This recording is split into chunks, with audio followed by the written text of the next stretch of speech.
It is a misconception that junction boxes cannot be used inside walls. In reality, junction boxes are frequently employed within wall cavities as integral components of electrical wiring systems. These boxes serve several crucial functions. Firstly, they provide a safe and organized location to connect two or more electrical wires, ensuring secure and reliable electrical connections.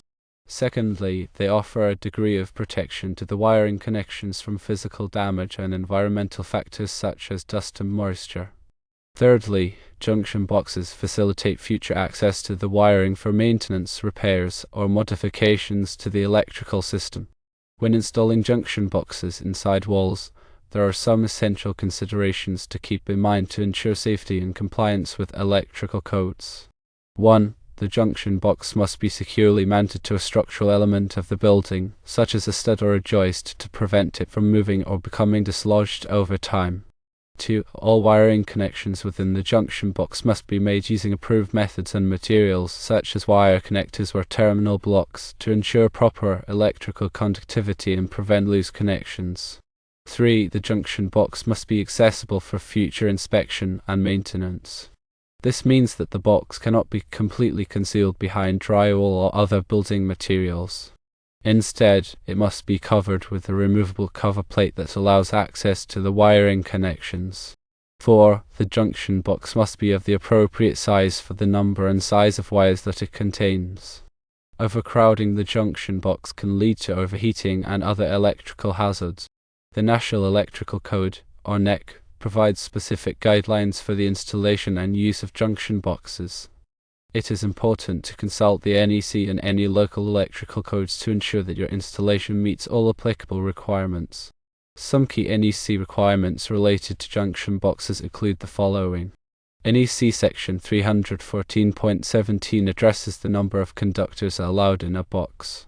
This section specifies the maximum number of conductors depending on wire size that can be installed in a box. NEC Section 314.27 covers outlet boxes used as a junction box. This section covers the requirements for boxes used at luminaire or lamp holder outlets. NEC Section 314.29 specifies that junction boxes shall be accessible. This is a paramount rule that wiring should be accessible without damaging the building finish. There are exceptions, as for some covered boxes, which are covered by NEC Section 314.29 exception. Always refer to the most up-to-date NEC for the most recent and accurate guidance. The size of the junction box is crucial and depends on the number of conductors it will house. The NEC provides tables and calculations to determine the minimum box size based on conductor size and quantity. For example, NEC Table 314.16 provides dimensions and volume of boxes. The general formula to calculate the minimum box volume required is based on the number and size of conductors entering the box. Different size conductors have different volume allowances as specified in the NEC. For instance, a number 14 American wire gauge or AUG conductor requires 2 cubic inches, a number 12 AWG conductor requires 2.25 cubic inches, and a number 10 AWG conductor requires 2.5 cubic inches. To calculate the minimum box volume, add up the volume allowances for all conductors entering the box, including those that pass through without being spliced. Don't forget to include allowances for any devices, such as switches or receptacles, that are installed in the box. Also, consider the space taken up by any internal clamps, cable connectors, or support fittings. The NEC provides detailed guidance on calculating these allowances. After calculating the total volume required, select a junction box that meets or exceeds the calculated volume. It is generally better to choose a slightly larger box to provide ample space for wiring and connections. The type of junction box used depends on the specific application and wiring method. Common types of junction boxes include metal boxes, non-metallic boxes, and weatherproof boxes. Metal boxes are typically used for rigid conduit or armored cable wiring systems and provide excellent mechanical protection. Non-metallic boxes are commonly used for non-metallic sheath cable wiring systems and are lightweight and easy to install. Weatherproof boxes are designed for outdoor or wet locations and provide protection against moisture and corrosion. The proper installation of wiring within a junction box is essential for safety and reliability. Firstly, ensure that all power is disconnected before working on any electrical wiring. Secondly, strip the insulation from the ends of the wires to expose the bare conductors, being careful not to nick or damage the wires. Thirdly, use appropriate wire connectors, such as wire nuts or terminal blocks, to make secure and reliable connections between the wires. Fourthly, ensure that all connections are tight and that no bare conductors are exposed.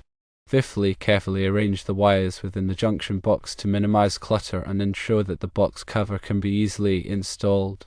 When selecting wire connectors, choose connectors that are appropriate for the size and type of wires being connected.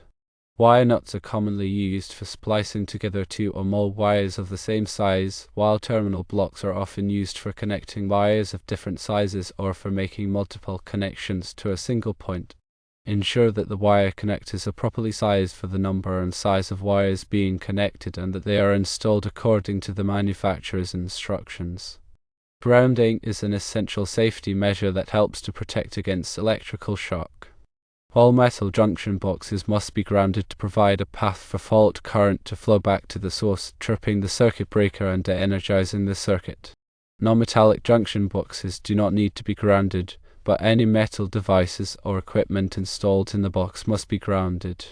The grounding conductor should be connected to the junction box using a grounding screw or clip and should be securely connected to the grounding system of the building.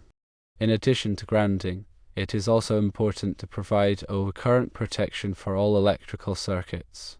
Overcurrent protection devices, such as circuit breakers or fuses, are designed to protect against overloads and short circuits, which can cause overheating and fires. The size of the overcurrent protection device should be matched to the ampacity of the circuit conductors to ensure that the circuit is adequately protected.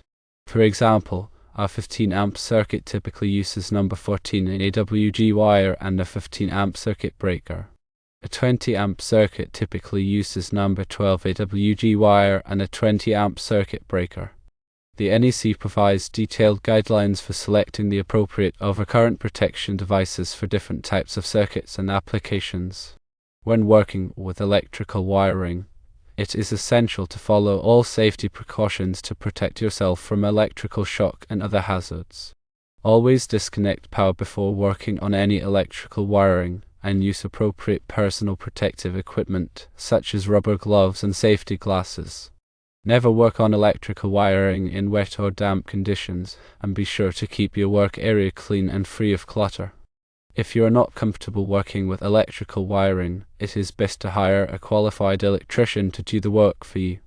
Working with electricity can be dangerous, and it is important to take all necessary precautions to protect yourself and others from harm. In summary, junction boxes are commonly used inside walls to provide a safe and organized location to connect electrical wires and provide access for future maintenance or repairs. When installing junction boxes inside walls, it is important to follow all applicable electrical codes and safety precautions to ensure a safe and reliable electrical system. Remember to securely mount the junction box, use approved wiring methods and materials, ensure that the box is accessible, and provide adequate overcurrent protection and grounding.